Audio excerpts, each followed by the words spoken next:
Assalamu alaikum, good morning, ji ayanu, well this morning, pashishe bande, har kale vama, pakhair agle. Ji ayanu, akhtar de mubarak shah. Ladies and gentlemen, thank you very much for staying tuned to P2 World. You're definitely watching World this morning. It's a very happy good morning to everybody who's tuned into PT World. Ladies and gentlemen, the name happens to be Shahzad Hasan Khan. And with me, I am very happy or blessed at the same time to have a wonderful colleague who I refer to as Maheen Jafri.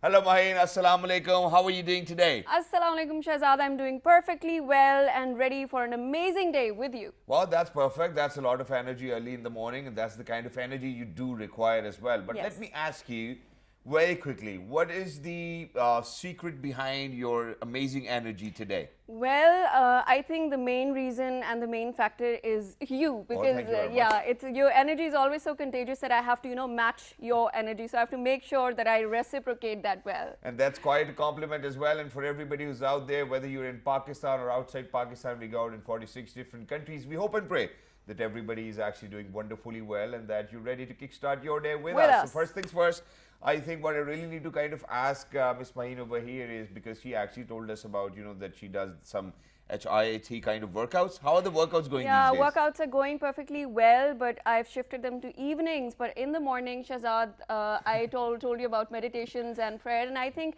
in our daily life, we get so much distracted by so many things. Sometimes we get overwhelmed by events that are happening around us.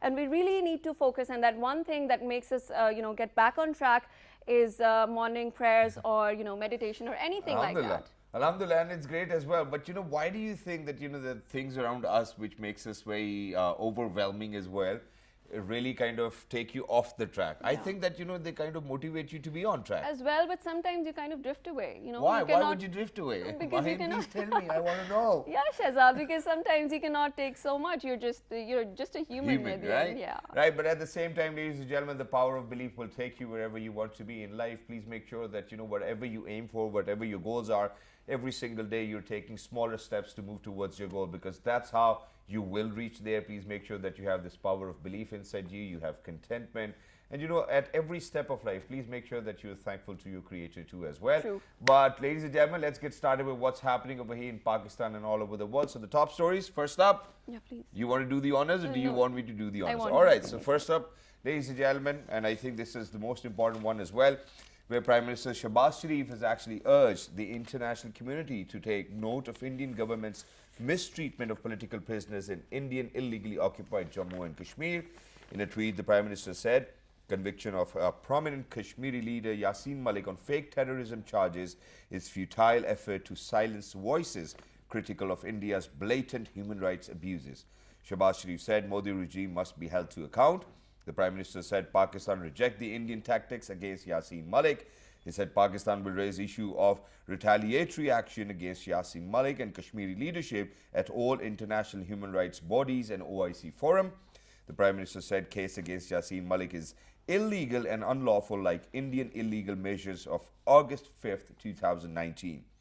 Shahbaz Sharif said, we salute brave Kashmiris for the unparalleled struggle.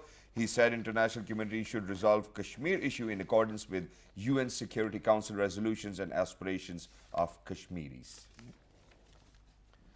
And this, ladies and gentlemen, was indeed really very important as well. And for the leadership of Pakistan to step forward and kind of speak about it is something which we vouch for, the entire nation vouch for Yasin Malik. And the illegal acts of the, I think, Indian government or Modi, to be very honest, I think really need to be condemned by the world over. Yeah, true. And now we move towards the other news that is about the next elections. Minister for Information and Broadcasting, Maryam Aurangzeb, says that the next general elections would be announced by the government in consensus with all allied parties.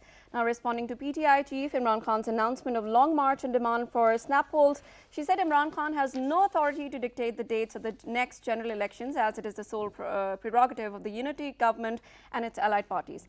Now, the information minister said Imran Khan's announcement of the long march on Wednesday is a direct effort to sabotage Pakistan's negotiations with the International Monetary Fund. Earlier speaking to a news channel, Maryam Aurangzeb said Imran Khan, in his lust for power, is triggering anarchy in the country.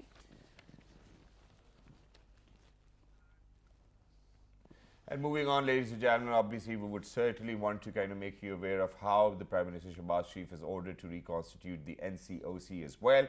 And it's because of the fact that in the wake of newer cases coming up of COVID, ladies and gentlemen, I think there was a need for that as well. But Prime Minister Shehbaz Sharif has reconstituted National Command and Operations Center at National Institute of Health, Islamabad for COVID-19. The notification said all concerned ministries and directorates will remain engaged in the operations and functions of the NCOC. Federal Minister for National Health Services Regulations and Coordination will head the NCOC. The NCOC will extend its operation for prevention, detection, surveillance, and response to public health emergencies at national level, as well as facilitate coordination with all provinces and regions.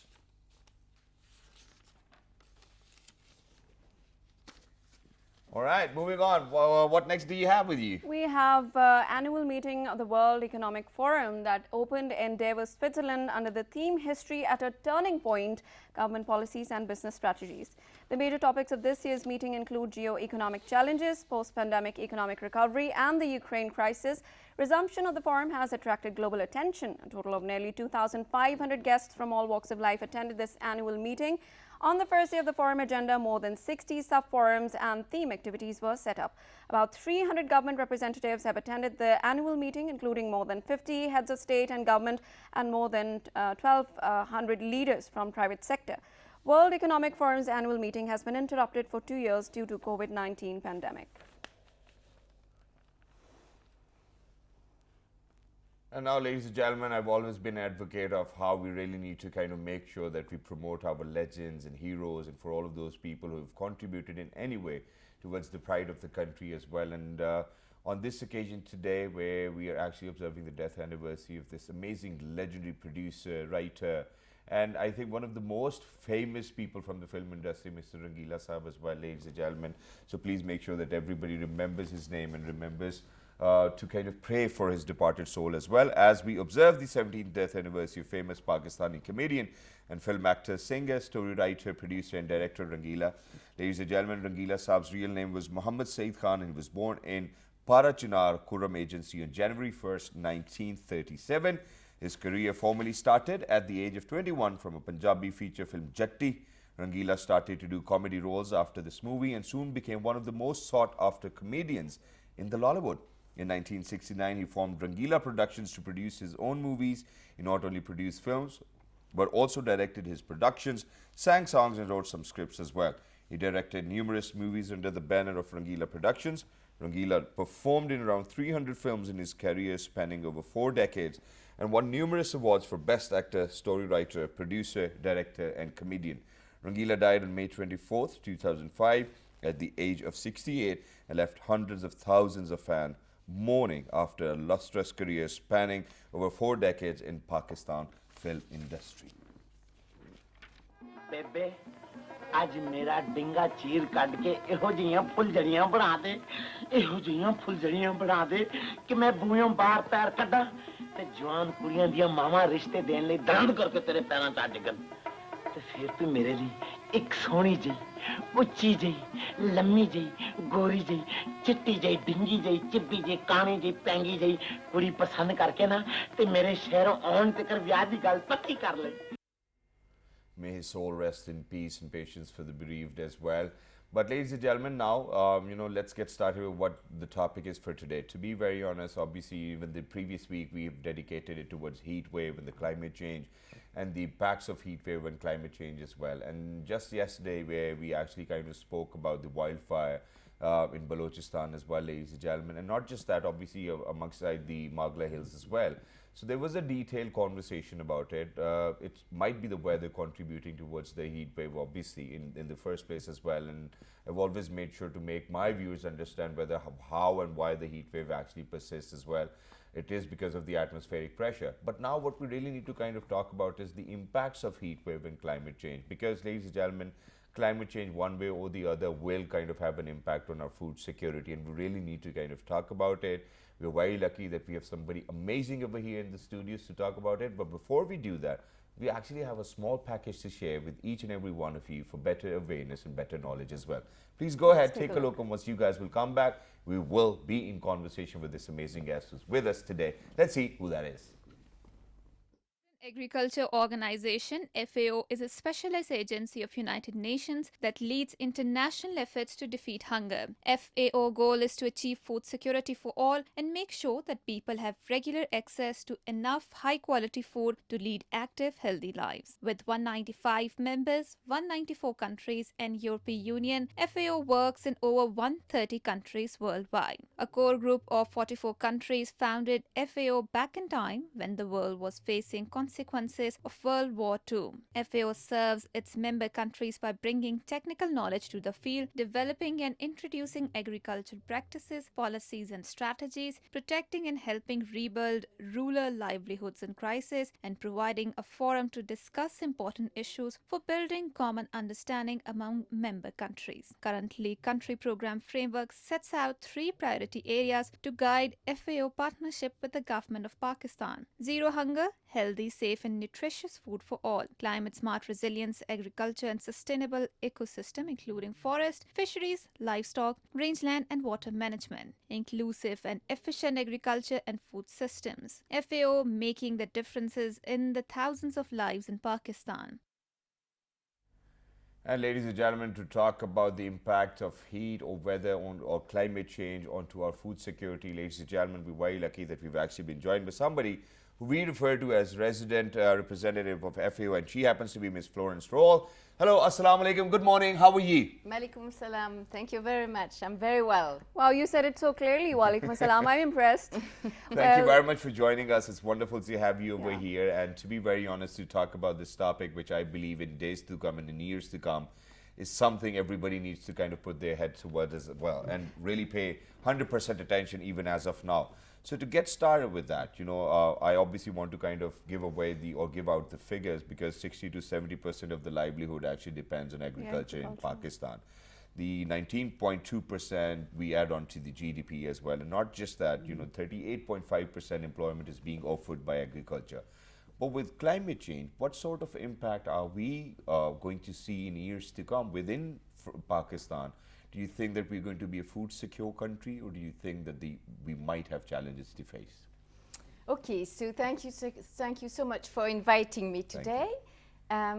What is important is to look first at climate change in Pakistan. True. What is climate change? The first thing is temperature rise, okay, which we are unfortunately experiencing today. True. The second thing is the rainfall pattern. So basically it rains, but not like it used to rain. True. So it rains too much sometimes, or it doesn't rain enough at all, enough or at all.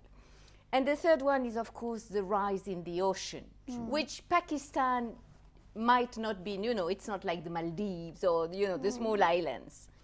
So looking at that, and now looking at Pakistan. So where is the main threat for Pakistan? When you think about temperature rise, then it's about glacier melting. If you think about rainfall not coming, so flow of water, it's about Indus Basin, because the water, Pakistan is about water and is about the Indus Basin. So basically, what we are looking at, you know, in FAO, but also in the whole UN system, is looking at this Indus Basin and how climate change is going to has already threatened the Indus. And you know, we're working at the moment on an initiative called the Indus Initiative, which is looking at that. And what we used to say is, if the Indus River had a voice, what would it say to its people? What would it say? So what would it say? I think it would say, you know, I am the host of so many homes. True. 90% of the people are living around the basin. I am producing your food. Most of the food. I have your largest cities. I've been hosting your civilization. Your writers spoke about me. You know, so the whole civilization is about the Indus Basin. Exactly. And now, I think it would say, look at what you've done to me. True. Exactly. I don't have water until the end. my water is not good. We cannot drink my water any longer.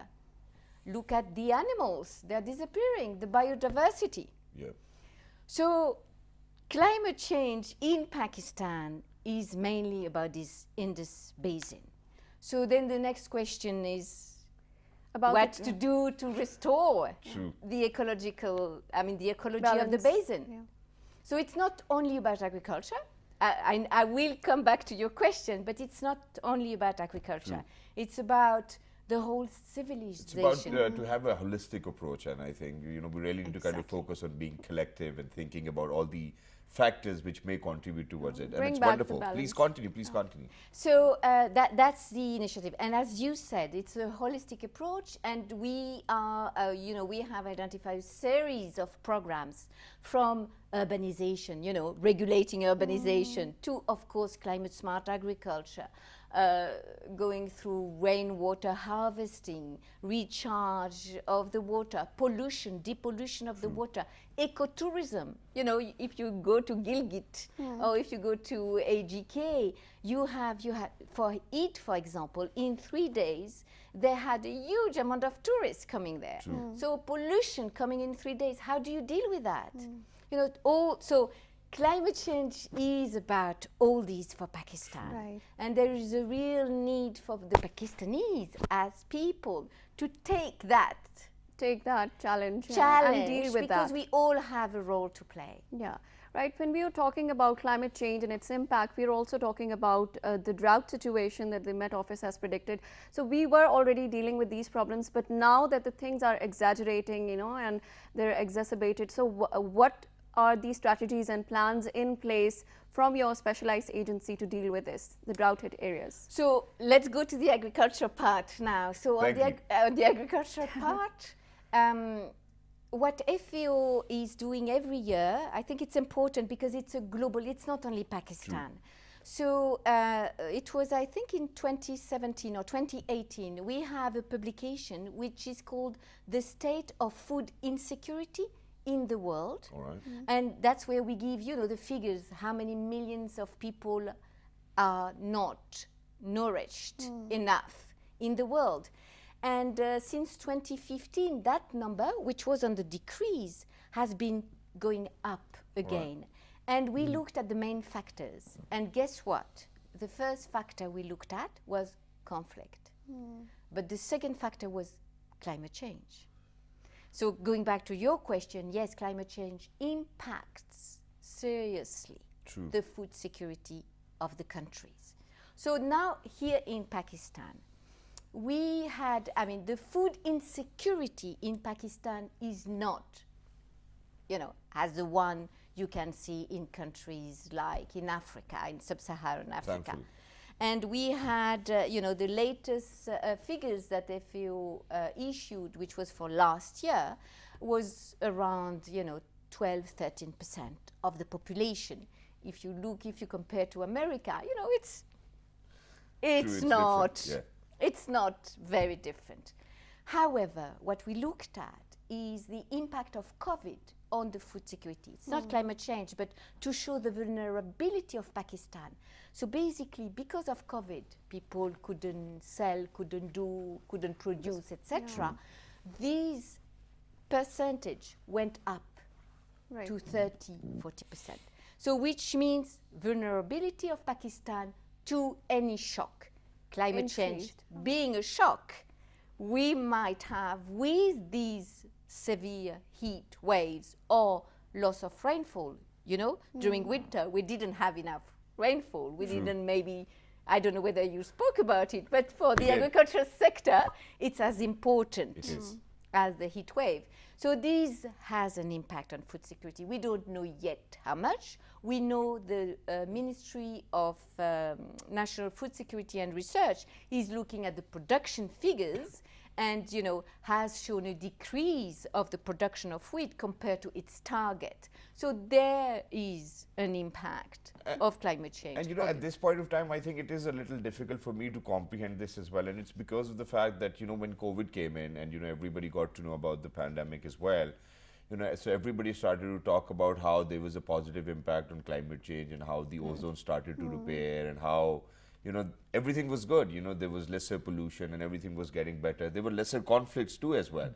So after those 2 years, all of a sudden when we come out of COVID, how do you think that the figures can go the other way around when you were hearing that everything was getting better because, everything was in a lockdown, there was no burning of fossil fuels as well, there was no cars out there on the roads, and everything started to get better. And it felt like as if we were breathing fresh air as well. So how do you think that all of a sudden, post-COVID, we're in a situation where we were talking about being food insecure?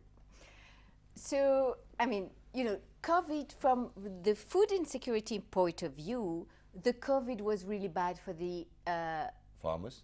Not for, what? The agricultural sector was one of the most resilient sectors. Wonderful. Oh. Yeah, because the main sectors which was the tourism, the aviation. I mean, so people, farmers, continued to produce. The big issue was the markets, because of the lockdown. But farmers are very inventive, so they found their way to sell their crops. Reach out, yes. So, of course, they were impacted, but if you looked at globally, the production and the access was not bad. And when you look at today, the food inflation, for example, is also, is something which at that time was not there, which also has an impact on food security. Because food security, you have two parts. Either you don't have enough, because you don't produce enough, or you don't have enough income to buy your food.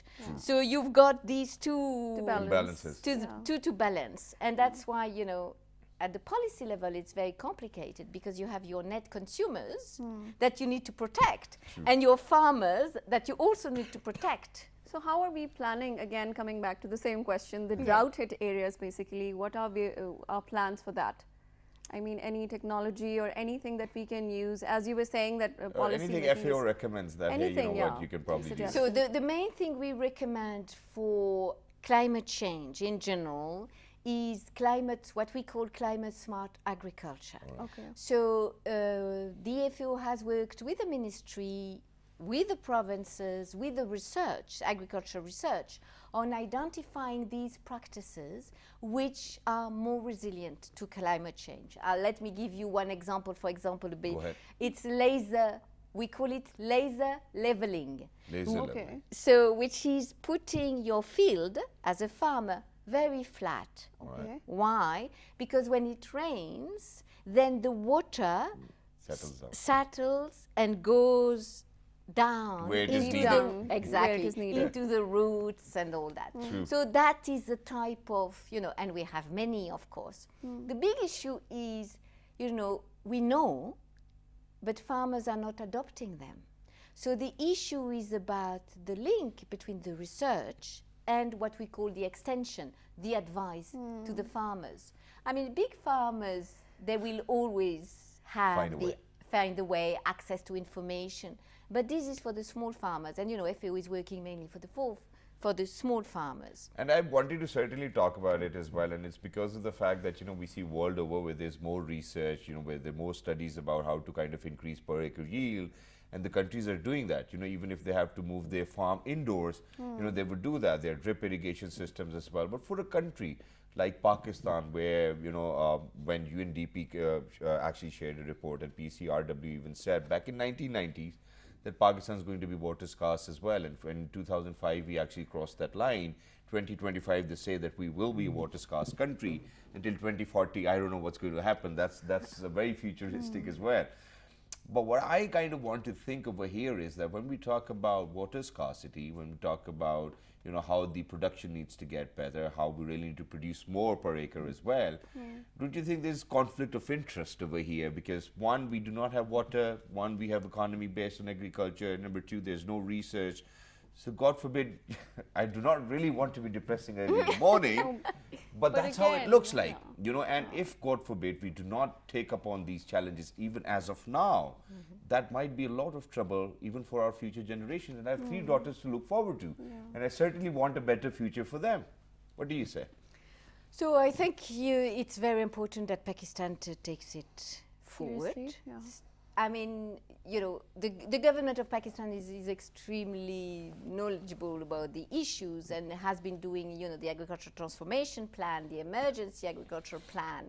So looking at how to bring these new practices, these the innovations, the these researches. innovations, these new technologies. One issue which I still see is the water today. I mean, Pakistan has a lot of water compared, you know, to African sub-Saharan countries. And to me, it has too much water to realize that it's going to be tough in a few years. So the pricing of water is an important issue. Water is free in Pakistan. I mean, it's almost free in Pakistan.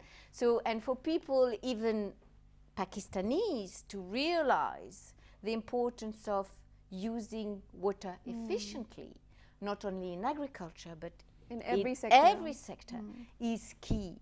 So there are different ways to move this agenda forward. Of course, price, but then you have small farmers who cannot afford, you know, the price, a high price of water, high price of energy these days, and the environmental knowledge. All right. You know, the fact that Pakistan needs to realize the importance of its environment and needs to safeguard it. And we go back to the Indus Basin, you know, it's the environmental education.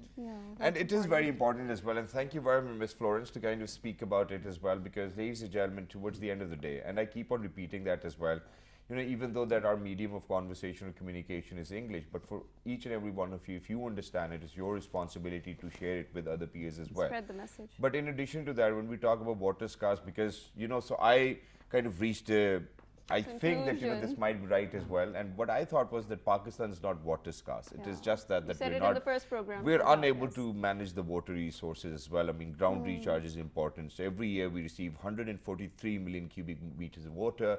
But imagine we are only able to store somewhere around 30 to 40,000. Not just that, flash floods, ladies and gentlemen, obviously the advisory is being kind of released by the Met Department as well, but then people do not pay any attention to that, and when the flash floods are there, they're important for the recharge. You know, so everything, ladies and gentlemen, which the nature has to kind of come along with, we really need to kind of learn about all of these things and make sure that we plan for that, we prepare for that, and then we kind of continue in that direction, which unfortunately is not seeing, and this is something which Ms. Florence actually said as well, and she highlighted, she emphasized as well. But now when we come down towards farmers, obviously we know it's hard for them to go to schools, and then we have this mindset over here, oh yeah, we have so much land, you know, why do we even have to send our children to school as well?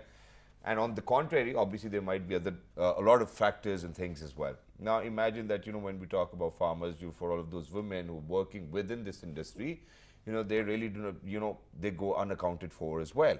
And now, when we talk about farmers, how do you think FAO is actually going to give them or equip them with some sort of education or technology that they should actually kind of improve with whatever they were doing previously?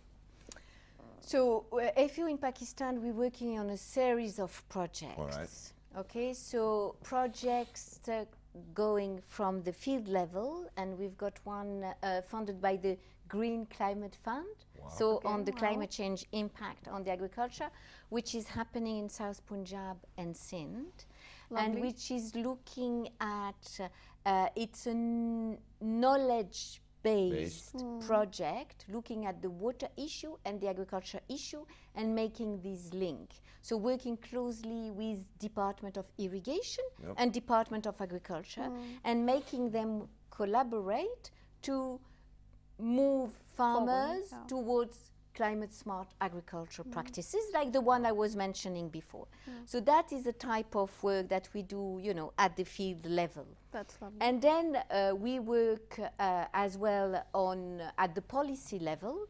And at the policy level, you know, for example, the Indus initiative that I was mentioning, you know, bringing that advocacy piece, the technical expertise, which decision makers can use for advocacy and for policy making in the end. Right. So we work on food security policy, on agriculture policy, on livestock policy for different provinces.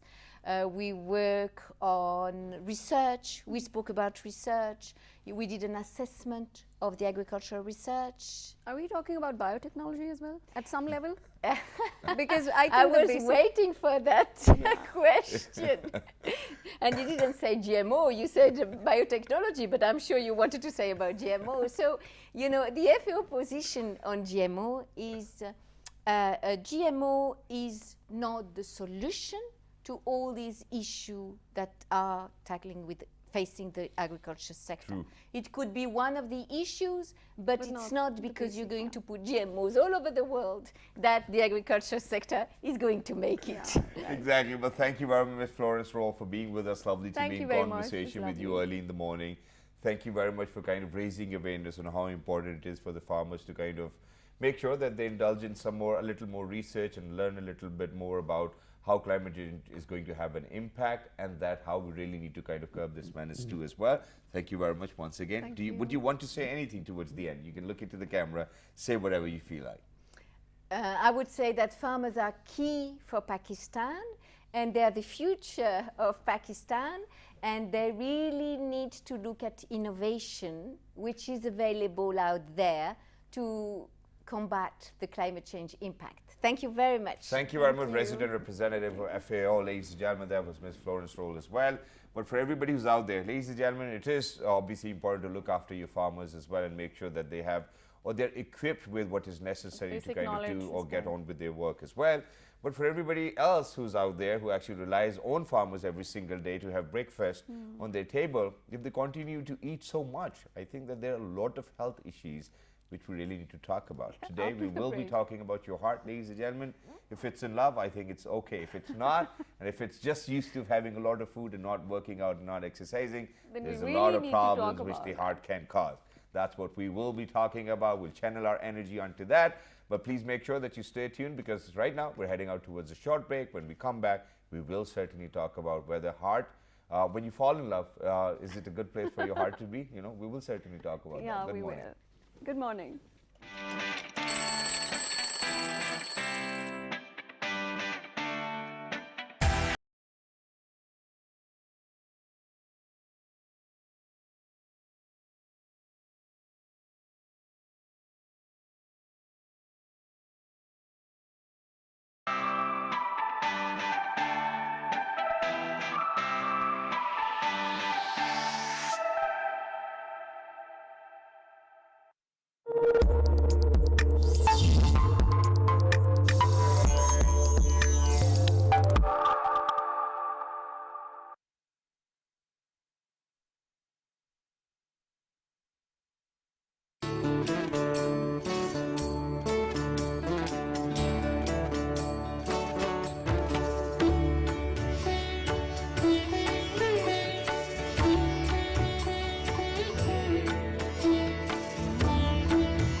Right, ladies and gentlemen, welcome back. Thank you very much for staying tuned to PT World. You for sure watching World this morning alongside Ms. Mahin Jafri, and I happen to be Shahzad Hassan Khan. Earlier, obviously, we were talking about food security and insecurity at times. But ladies and gentlemen, I think that the only insecurity I've always lived with, God forbid, I think it's always in my mind, and that is that, God forbid, yaar, I don't know, mera dil sahi chal raha hai ki nahi chal raha. I go to the gym, I work out, everything's fine. But as soon as I'm on the bed, I'm like, okay, I don't know. You know, there's something wrong. So, you know, anxiety and all of the things might add to that as well. But today, obviously, before heading out towards the short break, I said, you know, is it okay for your heart to be in love? You know, then do you think that your heart's going to be in a great place as well? Yeah. But that's not what we are discussing today. I'm sorry for misguiding you for a little bit, but I think that was a lighter moment in the show. But today, ladies and gentlemen, a lot of newborn babies do have a lot of complications related to their hearts. And that's something which we are talking about, and whether those are treatable or not. And God forbid, if we have to worry about, what do we really have to worry about as well? And what are the most common cardiac issues which we might see or come across within newlyborns as well, or neonatal? That's how we refer to it. Ladies and gentlemen, today to talk about that, we're very lucky that we've actually been joined by somebody who happens to be a congenital cardiac surgeon at Maroof International Hospital. She happens to be Dr. Mahim Malik. Hello, assalamu alaikum, good morning, how are you? Good, thank you so much for having me. Thank you so much for joining us. Wonderful to have you. A very unprofessional question right at the beginning of the show, and that is, if you are in love, do you think that your heart health is going to be better? You know, just Definitely. Thank you very much for saying that. So what are the most common issues we see in the newly born babies when we talk about heart health? So I think that, you know, heart disease in children is a much ignored problem. When you talk about all the defects that children are born with, heart problems are the most common ones. And if you were to ask me to put a number to it, I would say about 0.5% of kids that are born with a heart problem. Heart issue. Yeah. Right. And what are the most common ones? So there's a whole spectrum of diseases. The most simplest ones are, you know, just go, what we hear people say, "Ji dil mein surakh hai," and you know that could mean anything. That could mean a small hole that's going to close on its own, and that could mean a problem that's a really complex one, and the hole just happens to be a small part of the whole spectrum of what's wrong with that heart. And I'm sorry for giving this example, you know, but it's just like, you know, when you go to a probably car dealership and, you know, you have ordered a new car, they would always make sure to check in, and, you know, they would always take their client alongside and be like, "Sir, dekhe, har cheez puri hai." You know, even within hospitals, I've seen that there's this culture that whenever there's a newborn baby, they would always make sure to take all the tests and whatnot. True. But then there are certain places, or, you know, there are different places, different practices where people just do not pay attention to any of this, and they would take the baby back home, God forbid, not knowing why his lips are, or her lips are turning out purple, or probably why they're out of breath. And, you know, there have been so many other issues as well within cousin marriages And too. adding in this question, Shahzad, You something like to very add, right? important. Yes, I always love to add, especially when it comes to you. So, talking about factors, what causes this? Is this genetics or the environmental factors when, you know, the baby is inside the You know, womb? because we're talking about a newborn baby, I don't know whether it's going to be environmental, right? So I think that, you know, you've touched on two things. I think first I would say is, what do you think about? So I think that, you know, if you were to talk about the developed world outside of Pakistan, you know, the high-income countries like the US and Europe, all of those mothers who are pregnant, expecting mothers, get regular ultrasounds, right? And they get what's called an anomaly scan. True. And, you know, the sonographers over there are trained to pick up certain abnormalities in the heart at that stage when the baby's still in the womb at about 22, 24 weeks, right? And if they find something over there, then they refer to a cardiologist even before the baby's born. And then the cardiologist will do what's called a fetal echocardiogram, meaning the baby is still inside the mother, and they do an echo, like the way we do it with adults. It's the same thing, but they do it while the baby is inside, and they're able to pick up most of the complex problems at that time. And then once they know what's happening, then the mother's taken, you know, the delivery happens in a center where they're ready for these things. True. What happens in our situation is that these are not picked up. And unfortunately, like you said, you know, they just send the kids home and nobody knows what's wrong with them. And they're just discharged, and, you know, the baby's born. Hopefully the baby is born in a hospital. A vast majority of our babies aren't even born in hospitals, you know. Even today? Exactly. So that's still a problem, and they never get picked up. So I think that's key, where when a child is born, the pediatrician at that point, even the obstetrician, should be trained to pick up certain abnormalities. One of the most common ones being, is the child blue? True. right? And then when they listen to the fingers, child, the nails, right, the lips, absolutely, yes. the lips, yeah. And then when they listen to the child's heart, which almost nobody does, are they able to pick up a sound that sounds abnormal, right? Which is not what a normal heartbeat sounds like. And that is key, where they need to pick up abnormalities. And the part that's a little sad also is that a vast majority of these problems can be fixed with surgery, and these children can lead a normal life and be as productive as you and I. Hopefully we're that productive, but I hope so. right, so can be productive members of society. And it's not like they have a heart problem, that means they can't do anything for the rest of their lives. So I think that's key. And you know what, those surgeries are very risky too as well at times, and people they really want normally to go scared of outside that. Pakistan for such sort of surgeries as well. But very quickly, because you actually kind of touched upon a very important point over here, so we might have progressed technologically when we talk about the field of medicine, but with ultrasound, I don't know, why aren't we kind of getting anywhere? Because unfortunately, I've gone through a situation where somebody picked up in an ultrasound that my baby, God forbid, will have Dandy Walker syndrome, Right. where the brain is not attached and they cannot sit Absolutely. and whatever. But alhamdulillah, the baby came out to be fine. And so over here, the technology does not tell them that, hey, there's something wrong, but they on their own tell the people, hey, you know what, your baby's not fine. And that actually scares you quite a lot as well. Scary. So the reason for that is that ultrasound is a very operator dependent test, right? So it's not like a CT scan, which is like a picture. So the ultrasound is going to depend on Andaza. the person, the one who's holding the probe, and what he or she sees, and what they know to pick on. True. So I think But they that's know to pick on. right. What they know, this is what this is supposed to look like, and so I think that's entirely the problem. That's why even though we do scans in pregnant mothers, but mostly these heart diseases don't even get picked up because they don't know what they're looking at. Exactly, that's true. And God forbid, when when they're not picked up and when the babies actually show up at your clinic, obviously you really need to kind of take actions immediately as well. And for the family to decide is important and a difficult task at that moment. So number one, for all of those, God forbid, illnesses which you just mentioned as of now, are they treatable? Can we treat them over here within Pakistan? And not get scared. Can you help people, God forbid, if their kids are suffering from that?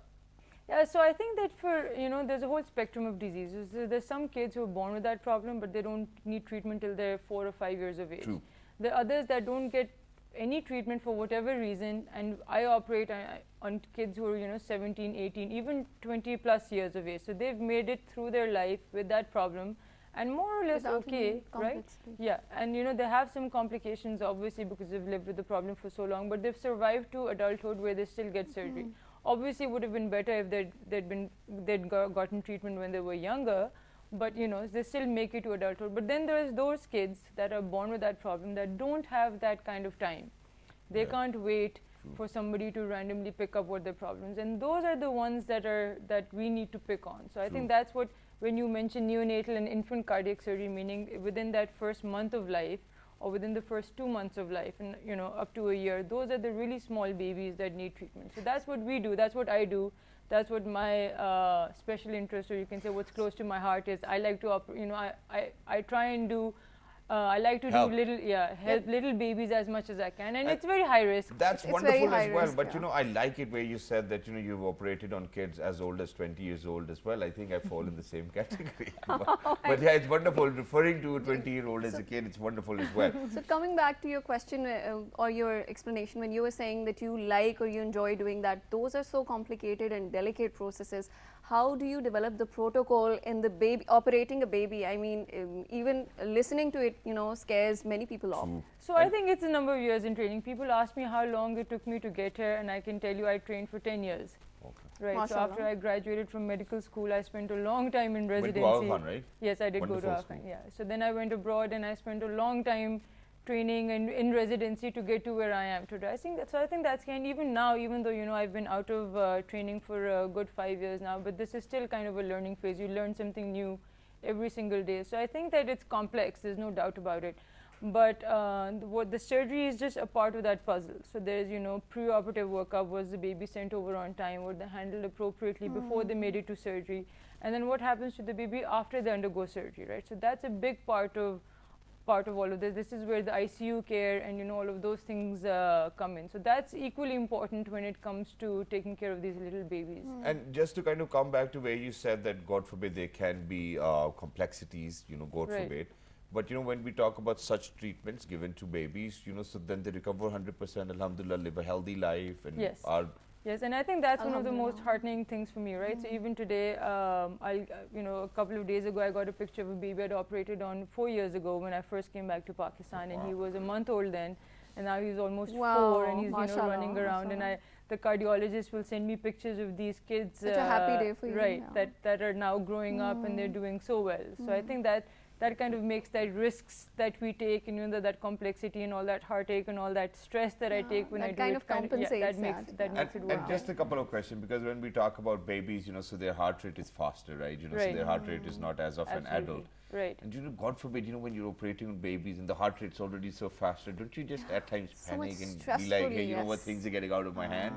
So- Obviously, the training does play a role. Right, exactly. So I was going to say, so that's what you're trained to do, right? So if Yeah. you've been taught to do things in a certain, that's when it comes in. So if you were, I'd flip roles and say that sitting where you are, somebody else would be very uncomfortable. But you're doing a fabulous job Yeah, today. with where mashallah. you are. So it's one of those things. It's what you're trained to do, I think, and what you put your mind to. And just talking about, to what extent we do use technology, because, so I don't know how we refer to it. I've heard about open heart surgeries and stuff like that. With babies, is it different? Is it keyhole surgeries? And, do you make sure that... So I do open heart surgeries, which babies? is, yeah, Oh because God. some of those are so complex that the keyholes are in small kids, that hole is small enough to count as it's True. almost the size of a keyhole. But that's what we do. But there are people who do, who take complexity either to the next level where they'll do even smaller incisions. So I don't do those, but I just, it's almost impossible to do that in small Such an babies. amazing job you're doing, because there are some people who are even afraid to touch the newborns. They're so delicate and Really? Yeah, they are. Obviously, but she's... I'm talking about people. I'm not talking about me. Why would anybody be scared well, to touch baby? I think well, the that husbands day- make it on purpose, No. because they really Yes, don't want to exactly. fulfill all the Yeah. responsibilities Yes, the baby comes with. exactly. That was a point you raised in the other program, and I told you that is no justification. Oh my God, I'm Yeah. not giving any justification. I'm like, how can anybody be scared? I think it's Well, just that you when you answer the become a question father for yourself. the very first time, you're obviously scared. You don't know, your bigger hands, the baby's That's smaller what than I your hands as meant. well. That's what It's I all meant. right, I'm not saying anything. but thank you very much, Dr. Mahin, Thank for you being so with us. much. Thank It was you. lovely to be in conversation and to actually have somebody who actually is an expert when we talk about congenital diseases, or probably when we talk about neonatal as well. I think it's wonderful. impressive. It's relaxing for parents to have an angel like you working Thank you so day in, much. day out, making sure that every other baby is going to be as healthy as I am or Mashallah, mine is. mashallah, Alhamdulillah. But mashallah. for everybody who's out there, ladies and gentlemen, please make sure that you get your babies checked up as well regularly. That's important. You get yourself checked up as well. Please make sure that you write to us on our Facebook page, which is with the name of, Well, this morning. on Twitter, Well, this morning without a G. on Dailymotion, Well, YouTube. this morning. And the fabulous, if it's going to be at 10:05. Till the next time, look after yourselves. 1, 2, 3. Good Good morning.